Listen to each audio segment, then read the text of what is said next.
seniors, welcome to your first week of English 401. It's exciting stuff. This is exciting stuff. So since we only have 2 or 3 days in this week, I haven't assigned much. This is more of an introduction to the course. This is dipping your toe into the water to see how it feels, and it feels good. It feels really nice. So this week you only have really 2 things that you need to accomplish. The first one is what I call a view, imagine, write. So with view, imagine, writes, you basically will see a picture, an image of some sort, and what you need to do is write a very short story, almost like flash fiction, based on that image. And I also include a story starter on there. Now with the story starter, you can use it or you don't have to. It's up to you. But if you look at that image and you're like, where do I go? Where do I begin? Use the story starter. It'll help maybe conjure up some ideas to get those creative juices flowing through your body. So it's just a fun little exercise. I used to require these on a weekly basis. Either they were view, imagine, writes or some other low stakes participation writing. I'm not requiring that anymore.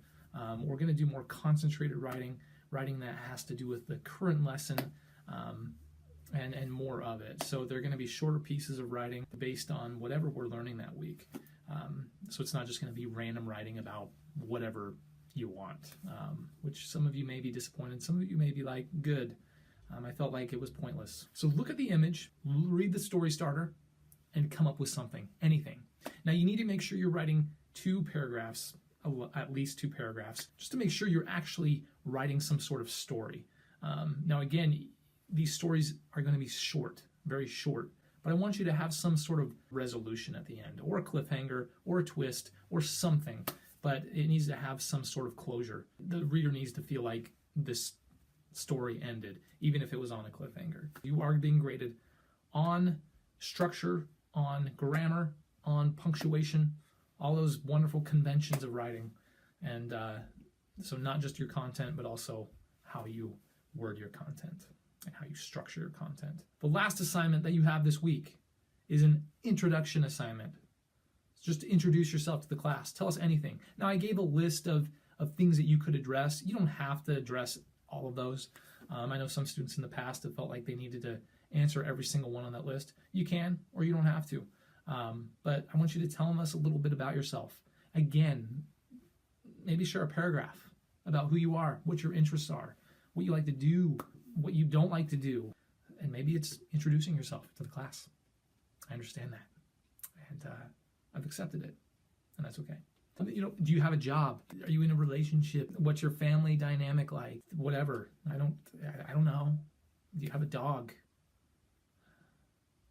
Do you like teeter-totters? Do you find yourself staring at the wall for longer than you should? Do you find yourself on social media more than you should? Have you ever had chicken pox? Do you have no idea what chicken pox is? Do you think it's a dish served at Popeyes or KFC? What's your favorite band? What's your favorite show on TV or on Netflix or on Amazon Prime or on whatever you watch? YouTube. Look, the point I'm trying to make is just tell us a little bit about yourself, please. Thank you. But that's it. That's all you have this week in English. So I look forward to getting to know you throughout this course, getting to learn from you and to interact with you as much as we can in this online environment. So if you have any questions for me, please don't hesitate to ask. I'm here to help any way that I can. Hope you have a great first week. Until next time. That's a sideways salute. I'm not in the military. I've never been in the military, but my brother was. He was in the Air Force. I'll stop talking.